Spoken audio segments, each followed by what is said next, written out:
Hi, and welcome to another edition of the Mediatwits. I'm Mark Glazer, Executive Editor of PBS Media Shift. This week we'll be talking about robot journalism, journalism created and stories created by algorithms, obviously created by humans. But what is the potential for robot journalism? We've had at the LA Times, there's the Quakebot, which recently broke the story about an earthquake happening in Westwood in the LA area before the writer was even awake. And we also have Christer Clairwall at Karlstad University in Sweden, who did a study about having students read stories, one sports story generated by a robot, one by a human, and compared and contrast to see if people could even tell the difference, and there were some surprising results to that survey. So we'll be talking about where robot journalism fits into the ecosystem of journalism. Will it go beyond sports stories and financial reporting to do even more than that? And of course, is this a threat to journalists everywhere? Are robot overlords taking over? So before we get started in our discussion, I want to introduce our panel. We have Andrew Lee from American University joining us. We have Christer Clairwall from Karlstad University in Sweden. We have Claire Grodin, our intern, joining us from Chicago. We have Elise Hu from NPR joining us as well. And Ken Schwenke from Los Angeles Times, who created the Quakebot couple years ago. Ken, let's start with you. You created this Quakebot. I know the LA Times also has kind of a homicide bot that pulls in data. What was the thinking behind creating this bot? Is this about really digging into data and pulling it up so that people can get the news right when it breaks? What was the thinking behind it, and how has it worked out so far? Well, I think the thinking behind it initially was just to get the information out there, and that's still sort of the mission of it. We try to get it out. So there's a couple of things, right? When an earthquake happens, to actually report on it, you have to feel it, or somebody has to tell you that you feel it, or maybe you get a notification, but there has to be some sort of like external impetus to know that an earthquake happened somewhere. And sitting downtown, we might not feel everything that happens, and so part of this is just being able to report on a wider variety. Like we report on earthquakes that maybe a lot of people don't feel, and we get criticized for it as well.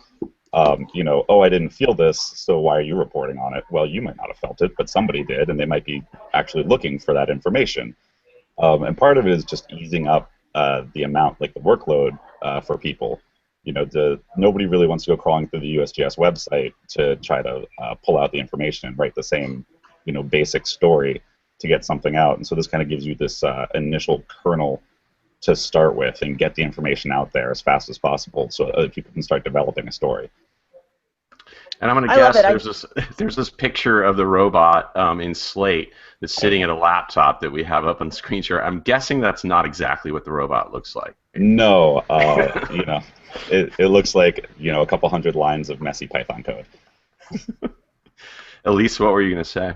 I was just going to say I love it because it's not as if it replaces the original reporting that requires a human to do. It's sort of doing the commodity journalism that we actually want to get away from, because if an algorithm can do it, a human should not, right? Because a human can do the contextual kind of explanatory reporting or tell the more anecdotal story that, as the LA Times treatment showed us, that an algorithm would have a very difficult time doing. So we should certainly not be, humans should not be doing what robots can do.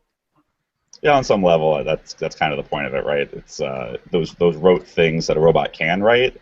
Why not just let them take care of the basic facts, and you can kind of continue on doing the more interesting parts of your job. And so you've got one with quakes and one with homicides. Are there others that you're doing, or others that you might have planned? Yeah, so the homicide one, it kind of, every time we enter the details for somebody who's been killed by the hand of another in LA County, it sort of pre-fills out a short blog post so that everybody gets something written about them, whether we can find more information about it or not. We also, when the crime in certain neighborhoods. We track LAPD and Sheriff's Department crime. When the crime in certain neighborhoods shifts by a statistically significant amount, we actually post, my colleague Ben Welsh wrote something that posts into LA Now which neighborhoods crime is up in, and what types of crime.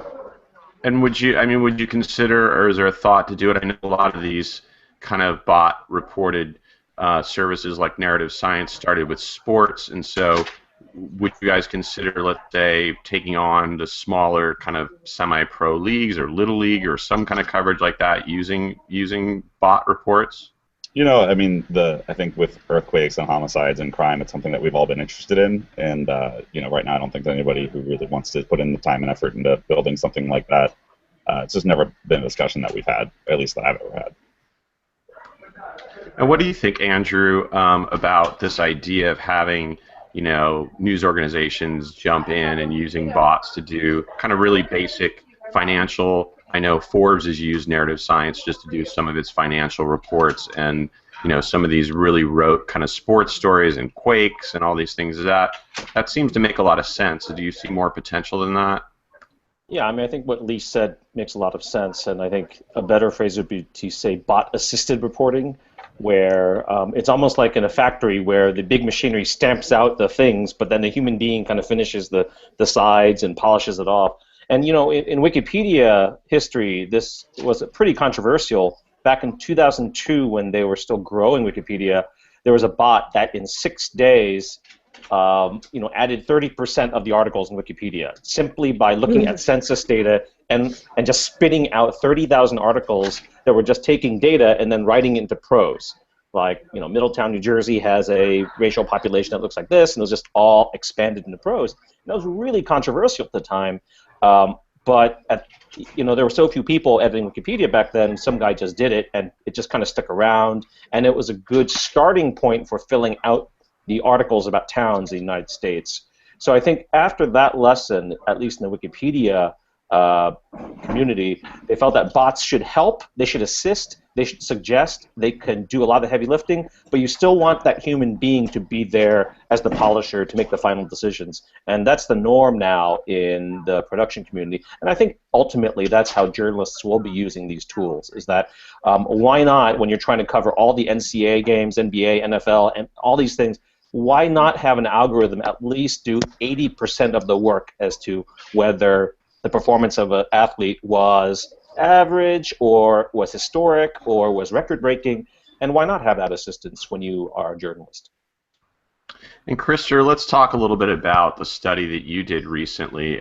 You had some students at your at the school at Karlstadt look at and compare two different sports stories, one that was written by a computer, one that was written by a human, and you kind of surveyed them about objectivity, clarity of writing, all different kinds of things. And what did you find out from your study? Well, the basic finding was that there wasn't very big differences between the two groups. That I had two groups, and they read different pieces, and they graded the articles on 12 variables, and we ended up with sort of the same score, or pretty much the same score for most of the variables, except for, well, the robot piece being a little bit more boring, and the journalist piece being more pleasant to read. But other than that, we could also see that the robot piece were seen as a little bit more trustworthy. It was seen as a little bit more objective and informative. So I was a little bit surprised about the results, but it might have also been due to the type of texts. This would need a little bit more further research, actually. And what got you interested in this idea of robot-generated journalism? I know that's a kind of a focus of your research. What was your initial interest, and where do you want to go with your research? Well, actually, I think it was a piece in Wired that had a title saying something about it asked a question about if robots could write better, or if algorithms could write better stories than a human reporter. And I thought to myself that it doesn't have to be better. Maybe it just have to be good enough. So in that article, I think they mentioned a few of these, like stat sheet or automated insights, or I think narrative science was also right. mentioned that. That was the main narrative science was the main. Yeah. So I just got interested in, instead of, because when new technologies evolve, and we can see, they start being used in, for example, journalism, we tend to get the question about, okay, we tend to look at the media organization and we tend to look at the possibilities of the technology. In my case, I were more interested in actual testing the text on the audience to get a more audience-centered perspective. And it sounds like the audience didn't really, like, when you asked them whether, this was human or robot generated, a lot of people got it wrong. Yeah, exactly. I have the numbers more. For the software-generated content, 17 out of 27 actually guessed that it was written by a software. On the other hand, for the journalist-written content, 10 out of 18 also thought it was written by the software. So they had troubles guessing which was which. Yeah. Do you think this, is your take that this might go beyond just the really simple kind of rote writing that, as artificial intelligence gets better, that maybe there will be more analysis? Narrative science, it sounds like, you can actually put some tone and style into the robot-generated writing. Do you think that's only going to get better? Well, it's hard to tell about the future, but I think that maybe the language will become better, but I think that they will still depend on data. Someone will have to make some kind of data available for the robots, in this case, or for the algorithms to use and to produce something out of. So there will be this dependency on data, and I still think that they will deal with more hard formatted or formulaic pieces of news. We've even seen them, there's been these kind of robot hosts that they've tried on, video and audio hosts. Elise, do you think this is something that could, even threaten radio journalism at some point, that there could be kind of automated, robot-generated audio? I certainly wouldn't couch this or frame this debate as a humans versus robots situation. Algorithms and robots. Talk about. Algorithms and robots can certainly help us out a lot. I'm very pro more structured data, more streamlining and using technology to make journalism, to free up journalists and make journalism content more robust. I feel like the sort of commodity, and like I brought up earlier, the sort of commodity sports scores or stock quotes that we're producing really don't need a human touch, and so why not have algorithms be additive? So I'm really kind of excited about this, and I certainly see it as a both and rather than an either or equation. Well, it's an interesting question too, because actually this morning our parent company, the Tribune company, just announced the release of a product called Newsbeat, which is billed as like a personalized news radio, and in it, actually, for some news articles, actually an automated voice will read the news article to you. So it's, one of my coworkers was joking, like if your article was in there, it would be an article written by a robot, then read to you by a robot. Nobody in between. And it forces us to adapt, right? So, if your previous job was to go and cover a press conference, for instance, in which you were essentially just being a stenographer and regurgitating information, and that job is being replaced by a robot or a bot, assisted by a bot, then that would force the human in the position to do something different, right? Be more innovative, do something unique to what a human journalist can do. And I think that's wonderful that we are going to have to change and grow as technology changes and grows. But I mean, don't people still prefer, like, even the headlines that are read on NPR, at the top of the hour, are read by someone with a little bit of personality? I mean, obviously, you could have a robot read those lines. There's nothing special about those lines, but people still kind of appreciate, I guess, the personality of the voice.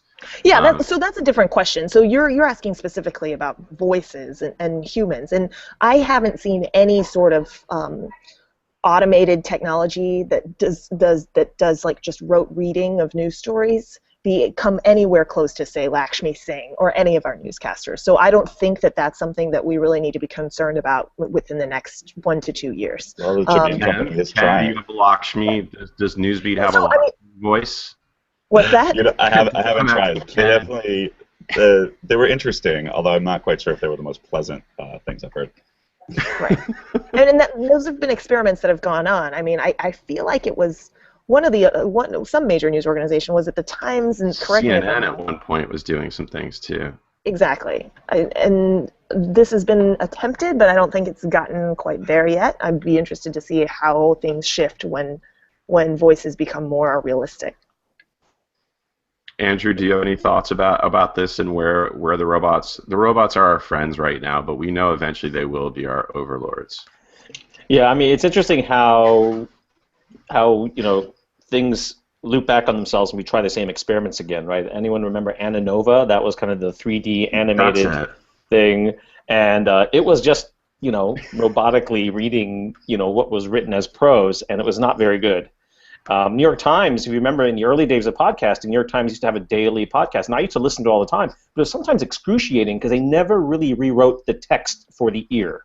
So it would be a sentence with 25 words in it, and you just couldn't really follow it as the person was speaking it. So NPR shone, and New York Times really didn't do much with that spoken headline podcast that they had. I mean, I think what's interesting about this, and I'd love to find out more from Krister, because I remember even going back to 1985 when I was in college. I remember the natural language processing people were playing around with writing baseball box scores, because baseball is unique in that every little thing is recorded as discrete elements. A hit, a ball, a strike, things like that. So it's a little easier. But I'm wondering whether Krister's seen this phenomena that we see in 3D animation of the kind of uncanny valley, right, where it looks like text that a human being wrote, but then it just kind of, after 3 or 4 sentences, it kind of reads really stiff. And I looked at some of the examples that you had of, like, San Diego Chargers football games written up, and they just are the same type of sentence over and over again.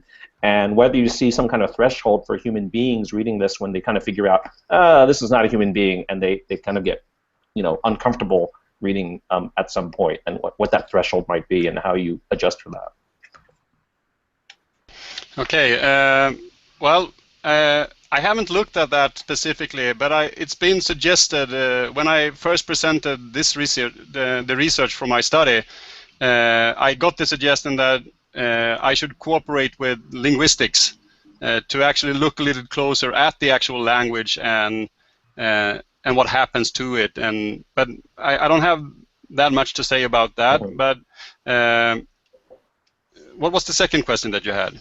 Well, in 3D animation, they have this phenomenon called uncanny valley, meaning that things look like cartoon animation until they kind of look like real human beings, and they try to simulate everything a real human being does, and then people get really wigged out and creeped out by the 3D-ness. And I'm wondering whether you see the same thing with text. And then as a side question, how do you do this with something like soccer, which really doesn't have the quantification that we have of other sports, or do you not do it with soccer or football? European football. Yeah, I don't know if you could do it with American, but I mean, as long as there is a large amount of statistics used to describe the game, and I think there are quite a lot of statistics in European, soccer as well. At least it is when I watch it on television. But when it comes to, I have a small study on the way, which is about, I actually made the students read the same article, a robot generated, and the question that I had was, in the first group, they were informed that this was written by a robot. In the other group, they weren't informed, and I had the same experience with this one. They didn't really care that it was written by a robot. So as long as they got their information, they were happy. as long as they got their information, and that's the sort of one of the ideas or conclusions from my study is that if they can get this information cheap or without paying at all, for example, and the main drawback is that it's a little bit less pleasant to read, then why would they pay for it? And Ken, I'm curious with what you've built with the Quakebot. You know, you read the story and it's very simple, it's very dry. Do you, instruct it to go beyond that, or is it basically it has to remain simple, or would you consider making it a little bit more elaborate? I've thought about it, but I just have never really put the time into it. You know, it's considering if it's a bigger earthquake, that post is going to be replaced by something, more interesting anyway. It doesn't really concern me. And if somebody knows it's written by a robot, I mean, it says at the bottom, so anybody who gets to the bottom of the article, all 30% of them, they know. And have you had any reactions to that? The fact that it's, I mean, do people comment on it? Do they care? Do you get the feeling that journalists care but no one else cares?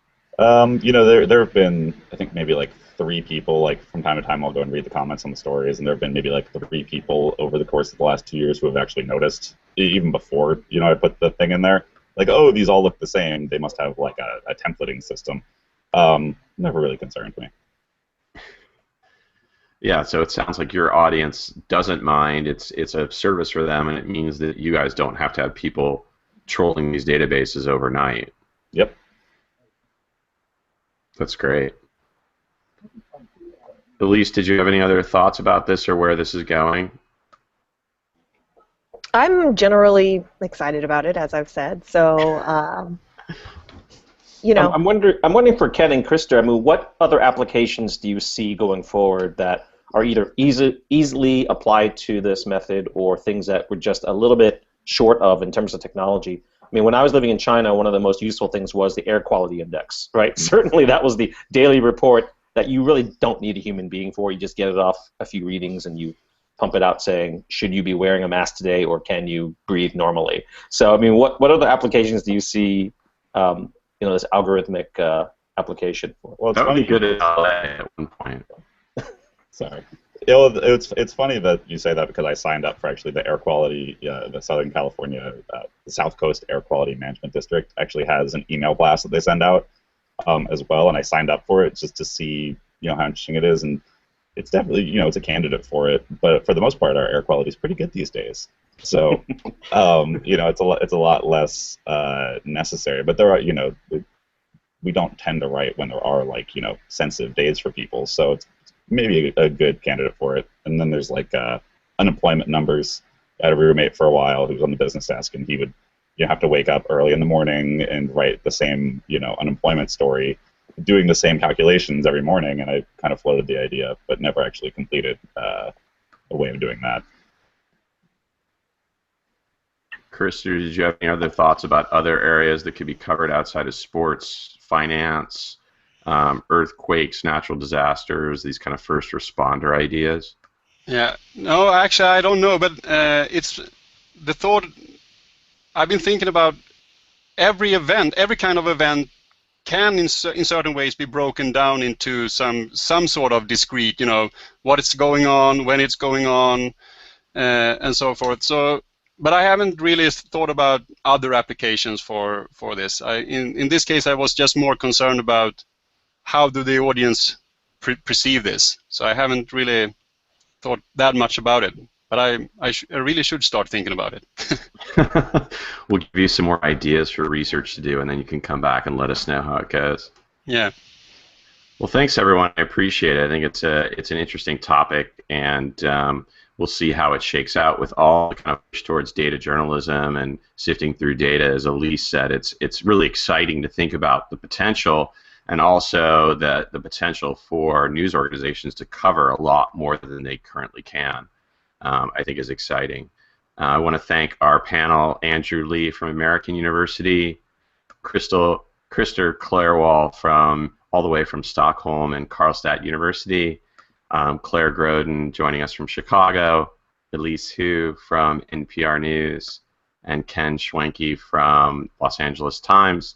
Catch us every week on Friday from PBS Media Shift at mediashift.org, and we'll catch you all next week. Thank you.